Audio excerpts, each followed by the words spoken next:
Terima kasih. Assalamualaikum warahmatullahi wabarakatuh. Selamat belajar adik-adik siswa kelas 7. Baiklah, pada kesempatan ini saya akan menjelaskan materi tentang perubahan iklim dan pemanasan global. Materi ini adalah materi lanjutan yang kemarin ya, di mana kompetensi dasar yang akan kita bahas pada kesempatan ini adalah menganalisis perubahan iklim dan dampaknya bagi ekosistem. Berikut membuat tulisan tentang gagasan adaptasi penanggulangan masalah perubahan iklim. Kemudian tujuan pembelajaran yakni menjelaskan dampak dari pemanasan global bagi kehidupan di bumi dengan benar. Kemudian yang kedua, menjelaskan usaha-usaha yang dilakukan untuk menjelaskan pemanasan global dengan benar. Nah, kemudian yang pertama adalah dampak dari pemanasan global, di mana kita ketahui bersama bahwa dampak dari pemanasan global ini ada beberapa. Yang pertama adalah temperatur bumi menjadi semakin tinggi, di mana kita merasakan bagaimana jika pada siang hari itu kita merasa matahari memancarkan ke bumi itu seakan-akan membakar tubuh kita. Begitu juga pada malam hari kita rasakan suhu bumi ini semakin panas. Yang kedua, mencairnya glasier yang menyebabkan kadar air laut meningkat.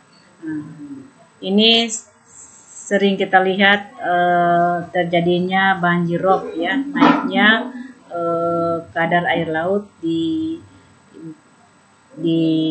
darat. Kemudian hilangnya terumbu karang. Kemudian kepunahan spesies yang semakin meluas ya, jadi semakin banyak spesies yang punah. Kemudian kegagalan panen besar-besaran. Yang keenam, menipisnya lapisan ozon. Nah, usaha-usaha yang dapat kita lakukan untuk menanggulangi pemanasan global itu yang pertama, menggunakan energi terbarukan dan mengurangi penggunaan batu bara, gasolin, kayu, dan bahan bakar organik lainnya. Jadi kita harus menggunakan energi yang terbarukan atau yang dapat diperbaharui. Kemudian meningkatkan efisiensi bahan bakar kendaraan. Nah, di mana di negara-negara maju itu kendaraan bermotornya itu lebih banyak menggunakan elektrik. Jadi misalnya kalau di negara maju itu seperti Cina, itu mereka menggunakan motor elektrik ya. Pengalaman kemarin waktu kami mengunjungi saat studi banding ke negeri Cina, itu baik mahasiswa, pegawai-pegawai perkantoran itu mereka lebih banyak menggunakan kendaraan-kendaraan elektrik ya, misalnya motor elektrik atau banyak yang menggunakan sepeda motor, dan bahkan itu di kampus-kampus itu mereka lebih banyak yang jalan kaki, jarang menggunakan kendaraan pribadi yang menggunakan bahan bakar. Kemudian mengurangi deforestation. Kemudian mengurangi penggunaan produk-produk yang mengandung chlorofluorocarbons atau CFC dengan menggunakan produk-produk yang ramah lingkungan. Jadi CFC ini itu yang dihasilkan oleh AC ya, mesin-mesin pendingin ruangan, kulkas. Nah, itu dikurangi. Kemudian mendukung dan turut serta pada kegiatan penghijauan. Jadi kita harus melakukan penghijauan misalnya di hutan-hutan yang sudah gundul atau di kota-kota besar, di pinggiran-pinggiran jalan itu kalau perlu ditanam pohon untuk menanggulangi pemanasan global.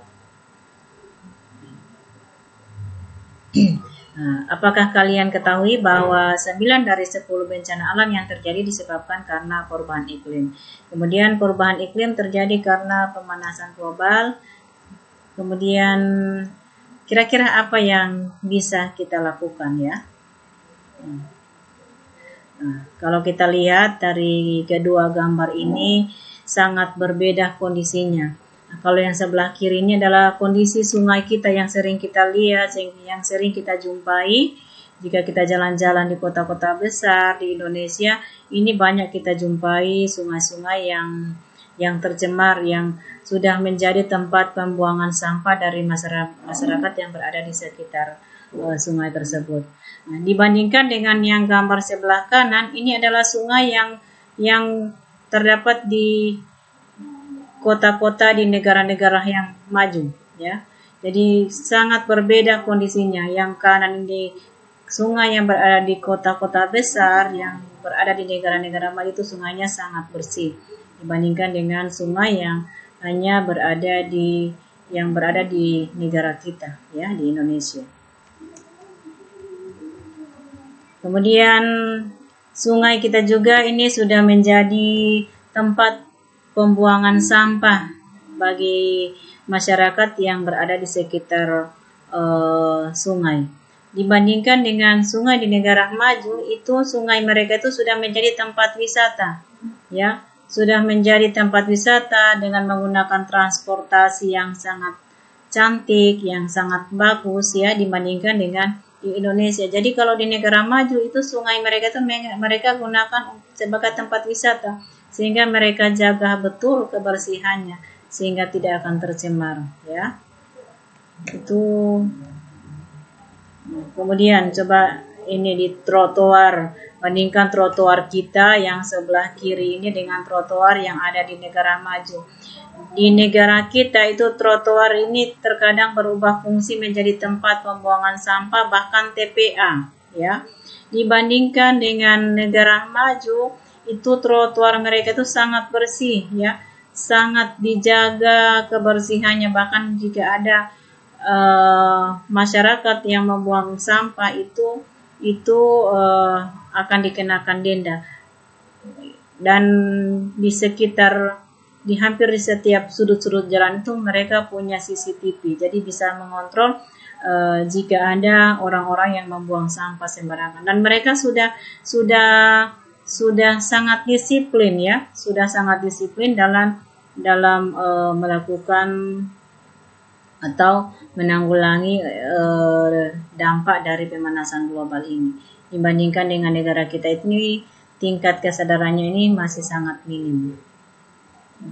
Kemudian kita bandingkan kondisi burung-burung kita yang ada di Indonesia dengan burung yang ada di negara maju. Kalau di negara kita itu burung-burung itu mereka terkurung, ya, terkurung di dalam sangkar. Kalau di negara maju itu burung-burung yang ada di sana itu sudah sangat sudah menyatu dengan alam, sudah ramah dengan manusia, ya. Jadi antara manusia dengan burung-burung itu atau yang para wisatawan yang datang mengunjungi suatu tempat yang itu burungnya itu sangat ramah, ya, ramah, tidak sama dengan burung-burung yang ada di negeri kita ini, masih banyak yang terkurung di dalam sangkar. Nah, kemudian gambar hutan kita di Indonesia itu banyak hutan-hutan yang sudah gundul, ya, ditebang secara liar. Kemudian banyak pembakaran hutan. Ini kondisinya nih hutan-hutan yang berada di negara kita, ya. Kemudian ada 9 cara terbaik, ya, ada 8 cara terbaik menyelamatkan bumi. Yang pertama, kurangi jejak ekologis. Yang kedua, jalan kaki atau pakai sepeda. Nah, kalau di negara-negara maju itu seperti Cina itu banyak mereka itu melakukan aktivitas mereka itu dengan jalan kaki atau bahkan pakai sepeda. Kalau memang mereka naik motor, itu motor mereka itu motor-motor elektrik yang hanya dicok, tidak menggunakan bahan bakar minyak. Kemudian berkendaraan bersama, seperti di negara Cina itu pengalaman kami kemarin itu banyak pegawai-pegawai swasta maupun negeri, anak sekolah itu lebih banyak mereka berkendaraan menggunakan bis, ya, bis yang besar. Jadi kemudian dalam berkendaraan juga itu mereka sangat disiplin, ya, disiplin, sopan, tidak sama dengan kita di Indonesia. Tapi insya Allah Indonesia itu akan lebih maju, insya Allah, jika kita memang disiplin.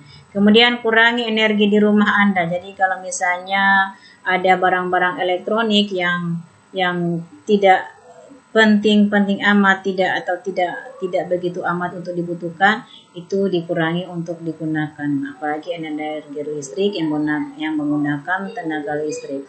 Kemudian matikan peralatan yang tidak digunakan. Jadi misalnya ada lampu yang tidak digunakan, itu dimatikan saja, jadi hemat energi. Kemudian pengolahan sampah dengan benar, yaitu dengan melakukan 3R. Jadi reduce, reuse, dan recycle. Kemudian hemat air, kemudian menanam pohon atau melakukan penghijauan. Nah, dimana untuk tanam pohon ini sudah sering kita lakukan. Di Indonesia itu sudah ada pencanangan Hari Menanam Pohon tanggal 28 November. Kemudian ada pencanangan bulan Desember sebagai bulan menanam pohon. Ini ada beberapa cara menanggulangi pemanasan global yang saya sudah jelaskan dari awal. Itu yang pertama itu dimana kalau kita menggunakan bola lampu yang itu harus beralih ke lampu hemat energi. Kemudian misalnya dalam melakukan aktivitas itu kita naik sepeda motor, naik kendaraan pribadi dengan menggunakan bahan bakar minyak, itu dikurangi misalnya dengan jalan kaki atau naik sepeda atau dengan menggunakan transportasi umum.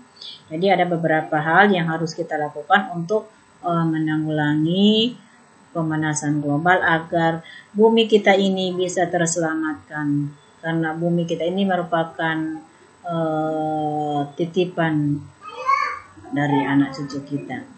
Nah, oke adik-adik, mungkin untuk materi pemanasan global kita pada hari ini cukup demikian. Nah, di sini di akhir video ini ada uji kompetensi untuk adik-adik kerjakan. Jadi ada 3 soal ya yang harus kalian jawab. Nah, oke, mungkin cukup sekian. Terima kasih. Assalamualaikum warahmatullahi wabarakatuh.